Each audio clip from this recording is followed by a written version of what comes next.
Video like जरूर कर लीजिए और ऐसे वीडियो लगातार फ्री में पाने के लिए चैनल को तुरंत सब्सक्राइब कर लीजिए और बेल आइकन को जरूर टैप कर लीजिए ताकि आगे भी सारे वीडियो आपको मिलते रहे। यूट्यूब में फॉलो करते हैं तो प्लीज ये वाला फ्री टेलीग्राम चैनल जरूर ज्वाइन कर लीजिएगा। सारे नोटिफिकेशन सारे अपडेट यहीं पे आते हैं, ध्यान रखिए। नमस्कार दोस्तों, हम लोग पॉलिटी की सीरीज कर रहे हैं आपके यूपीपीसीए 2025 प्रीलिम्स एग्जाम के लिए। ठीक है, तो पुरानी वीडियोस देख लीजिएगा एक बार। इस वाली में हम लोग 61st वाले से जो है स्टार्ट करते हैं। ठीक है, मोस्ट एक्सपेक्टेड क्वेश्चंस हैं आपके, हैं तो वैसे ये प्रीवियस ईयर क्वेश्चंस, लेकिन प्रीवियस ईयर क्वेश्चंस में भी हम लोग वही क्वेश्चंस देखते हैं जो इस बार आपके लिए काफी एक्सपेक्टेड है। ठीक है, तो चलो 61st देखना है हमें। Mention the correct date of the last meeting of the constituent assembly of India. Bharat की संविधान सभा की अंतिम बैठक की सही तिथि को बताइए। जो इनकी अंतिम बैठक हुई है, लास्ट मीटिंग, तो ये लास्ट मीटिंग हुई है 24 जनवरी 1950 को, ध्यान रखना।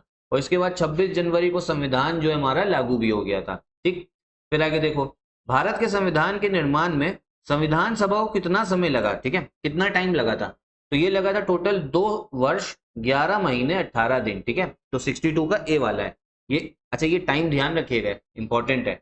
2 years 11 months 18 दिन। ठीक, फिर आगे देखो, भारतीय संविधान के निर्माण के समय संवैधानिक सलाहकार कौन था। ठीक है, कॉन्स्टिट्यूशनल एडवाइजर कौन था, तो वो थे भैया आपके बीएन राव। ठीक है, कौन, बीएन राव, आपके संवैधानिक सलाहकार जब संविधान हमारा बन रहा था। भारत का संविधान पूर्ण रूप से तैयार कब हुआ था, मतलब कंप्लीट आपका कब हो गया था, तो ये तो हुआ था 26 जनवरी 1949 को। ठीक है, 26 नवंबर 1949 को। ठीक है, लेकिन लागू कब हुआ है, लागू हुआ है 26 जनवरी 1950 को। ठीक है, लेकिन यहां पे बात हो रही थी कब कंप्लीट हुआ। किस अधिनियम के द्वारा ब्रिटिश संसद ने चाय और चीन के साथ व्यापार को छोड़कर पूर्वी इंडिया कंपनी के भारत के साथ व्यापारिक एकाधिकार को समाप्त कर दिया था। मतलब ईस्ट इंडिया कंपनी की जो मोनोपोली थी भारत के व्यापार के साथ में, वो खत्म हो गई थी। अब ब्रिटेन से कोई भी कंपनी जो है भारत के साथ व्यापार कर सकती है, लेकिन सिर्फ चाय और चाइना के साथ व्यापार में ईस्ट इंडिया कंपनी की ही मोनोपोली थी। लेकिन ये अब बात ये कौन से एक्ट से हुआ है, तो चार्टर एक्ट ऑफ 1813। ठीक है, ए वाला करेक्ट आंसर। इसके तहत जो हमको ये प्रोविजन देखने को मिलता है। भारतीय संविधान लागू कब हुआ था, तो भैया लागू हुआ है आपका 26 जनवरी 1950 को। ठीक है, फिर आगे देखिए, हाँ, भारतीय संविधान को 26 नवंबर 1949 को किसके द्वारा अधिनियमित किया गया था। ठीक है, एनैक्ट किसने करा था कॉन्स्टिट्यूशन को, तो ये भैया आपके किसने करा है, कॉन्स्टिट्यूएंट असेंबली, संविधान सभा ने। ठीक है, कब, 26 नवंबर 1949 को एनैक्ट की बात हो रही है। ठीक है, लागू कब हुआ है, लागू तो 26 जनवरी 1950 को हुआ है। भारत का संविधान अंगीकृत एवं अधिनियमित कब हुआ था। ठीक है, तो ये आपका करेक्ट आंसर ये भी होगा 26 नवंबर 1949 को। देखो, अगर बात आ जाए अडॉप्ट की, ठीक है, एनैक्ट की, तो दोनों हुआ है 26 नवंबर 1949 को। लेकिन अगर बात आ जाए सिर्फ लागू करने की, एनफोर्स करने की, तो डेट कौन सी लिखोगे, 26 जनवरी 1950। समझे, भारत का संविधान देश की आवश्यकताओं को की पूर्ति करता है, बिल्कुल सही स्टेटमेंट है। इसको एक ग्रहित संविधान कहा जाता है, एडॉप्टेड कॉन्स्टिट्यूशन, ये भी सही है। दोनों स्टेटमेंट तो सही है, लेकिन क्या इसकी सही व्याख्या कर रहा है, बिल्कुल नहीं कर रहा है, तो बी वाला मार्क करके आओगे। ठीक है, आर जो है वो ए का सही स्पष्टीकरण जो है ना, वो नहीं है। निम्नलिखित में से किसने सुझाव दिया था कि भारत की स्वतंत्रता के बाद भारतीय कांग्रेस को एक राजनीतिक दल के रूप में भंग कर दिया जाना चाहिए, तो ये आपका सुझाव दिया है महात्मा गांधी जी ने। किसने दिया है, महात्मा गांधी जी ने। ठीक है, फिर आगे, अपनी राष्ट्रवादी प्रतिक्रिया में भारतीय संविधान के निर्माताओं ने अल्पसंख्यकों के हितों तथा भावनाओं के महत्व को कम करके आंका है। अब ये स्टेटमेंट दिया आपका, बोला जा रहा है किसने दी है, तो ये दिए आइवर जेनिंग्स ने। ठीक है, आइवर जेनिंग्स ने। ठीक, आगे देखो, संविधान सभा की प्रांतीय संविधान समिति का अध्यक्ष कौन था, जो प्रोविंशियल कॉन्स्टिट्यूशन कमेटी थी, तो इसके अध्यक्ष थे सरदार पटेल। तो कहीं भी समझ लो जो प्रांत से रिलेटेड आ जाए ना, तो वो आपके सरदार पटेल ही होंगे।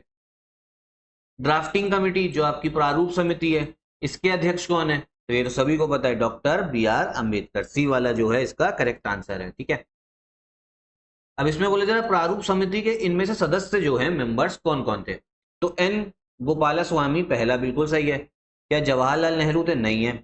अलादी कृष्ण स्वामी अय्यर ये भी थे। ठीक है, और सरदार पटेल नहीं थे।